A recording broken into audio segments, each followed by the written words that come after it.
Hi అండి, అందరూ ఎలా ఉన్నారు? Welcome back to my YouTube channel Mrs Mahi Kiran.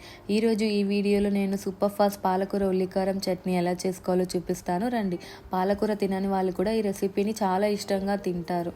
ముందుగా నేను ఒక మిక్సీ జార్లో కట్ చేసుకున్నటువంటి ఒక పెద్ద ఉల్లిపాయ, 4 వెల్లుల్లి రెబ్బలు, 1 స్పూన్ కారం, 1 స్పూన్ ఉప్పు, అలాగే కొంచెం చింతపండు వేసుకొని ఇది అంతా మిక్సీలో గ్రైండ్ చేసుకొని ఈ పేస్ట్ని పక్కకి పెట్టుకుంటున్నాను. తర్వాత స్టవ్ ఆన్ చేసుకొని ప్యాన్ పెట్టుకొని 2 స్పూన్ల ఆయిల్ యాడ్ చేసి ఆయిల్ హీట్ అయ్యాక కొంచెం ఆవాలు, పచ్చెనగపప్పు వేసి ఇవి కొంచెం వేగాక మనం ఎండుమిర్చి, కొంచెం కరివేపాకు యాడ్ చేసుకొని ఇవి వేగాక మనం గ్రైండ్ చేసుకున్నటువంటి పేస్ట్ని యాడ్ చేసుకొని కొంచెం వాటర్ యాడ్ చేయాలి.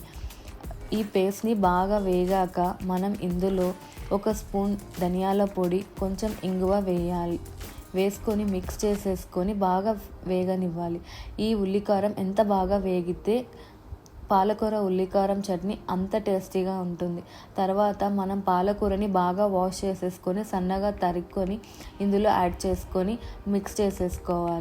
మిక్స్ చేసేసుకొని స్లో ఫ్లేమ్లో బాగా వేగనివ్వాలి. పాలకూర బాగా వేగాక స్టవ్ ఆఫ్ చేసేసుకొని దీన్ని మనం రోటీతో కానీ రైస్తో కానీ సర్వ్ చేసుకుంటే చాలా టేస్టీగా ఉంటుంది.